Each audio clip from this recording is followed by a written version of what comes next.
Class 6 Social Science Understanding Diversity. This chapter we understand less political science and more about the human behavior. Now, first arise the question, what is diversity? What exactly is diversity? We say diversity occurs in We say diversity occurs in the terms of reason, religion, culture, and language. Let's a map of India here.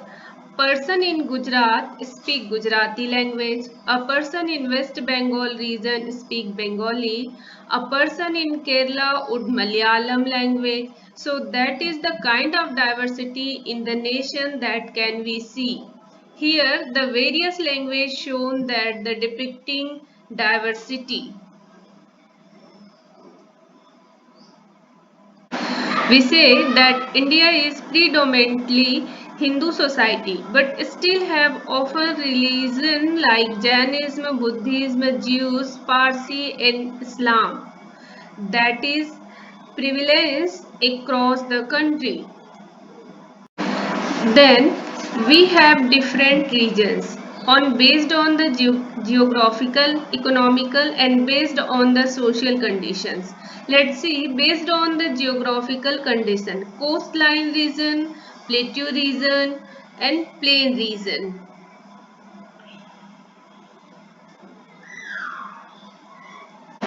So we find the definition of diversity. The presence of wide range of quality or features is called diversity. In other words, it means understanding that each individual is unique and recognizing our individual differences. Here the word differences. Let's see what are the differences. What's different? In term of language, in term of reason or in term of religion. Different in term of cloth that a person wearing and a festival. Difference in the term of food and looks. It is prevalent in the region. So all these differences are the fundamental cause or the basic cause of the diversity. So a person living near a coastal area might have predominant food is fish and rice. A person in the northern plain might have predominant food as wheat. That would be a kind of staple food be there. Now we talk about the culture assimilation. The assimilations means the integrating the various things. So there is the concept that we are assimilating culture. So let's say a generation on back great grandfather use road as means of transportation, but that would be unpacked road, so used to bullock cart. Slowly and gradually generation would invented buses, rails, aeroplanes, auto rickshaw. There has been changes means of transportations. Moved due to famine, drought, trade, job or war. Any natural disaster that had occurred, people moves because of the trade, so all the movement led to a kind of interlinking of the people. So let's say people let's say people from Rajasthan on moving to West Bengal, so they taking belong the culture from the Rajasthan to West Bengal. So that has to kind of cultural assimilation from the different area.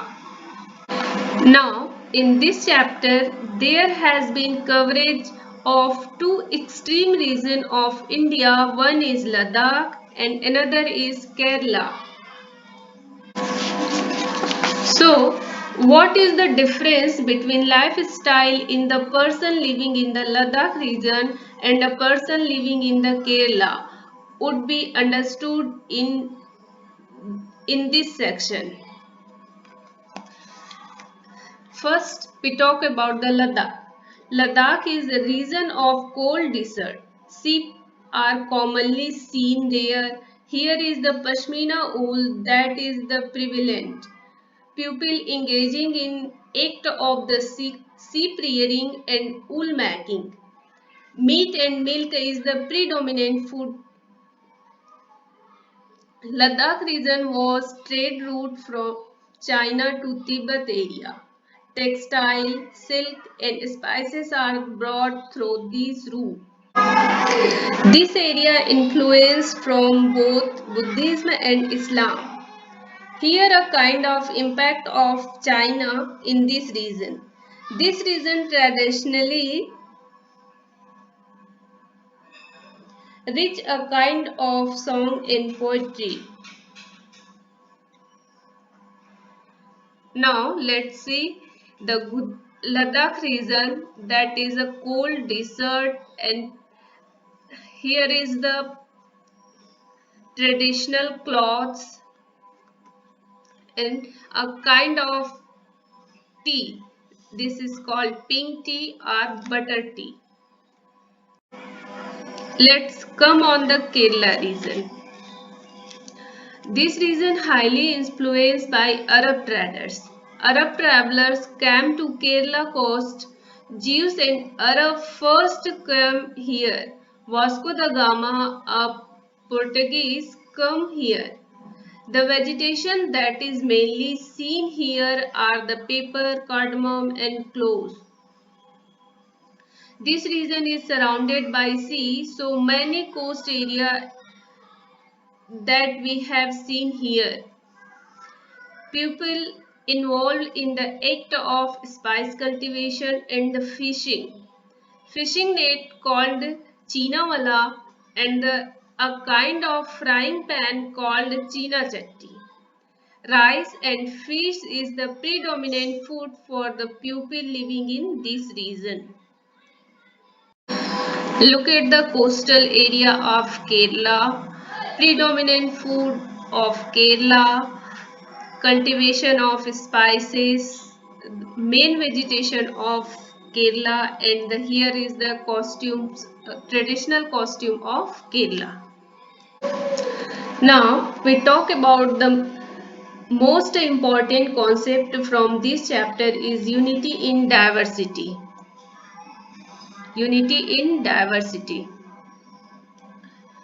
Despite so much differences, we have seen in terms of reason, in terms of religion, language, culture, so on, there is a kind of unity in across the country. That unity comes in the form of various episodes during in the independence movement. Britishers had tried to work around divide and rule policy in India that ultimately failed. We are united for common fight for the Britishers. The Jallianwala Bagh massacre happened. General Dyer opened the firing. The people laid down their life in a well at Jallianwala Bagh itself. It was a kind of complete unity. There were no Hindu, no Muslim, no Sikh, no rich and no poor. And all the people laid down their life for India. We have songs, symbols, and anthem that bound the nation or bring the nation much closer. The word unity in diversity, first given by Pandit Nehru when he was trying to explain on his book Discovery of India, he explained that unity is something that does not come from outside. It is something that witnessed by us within, a kind of passion that close binding with us. Now, today's your topic is complete. I request to all the students for better understanding the topic, please read your textbook from NCERT book Civics chapter 1. Thank you.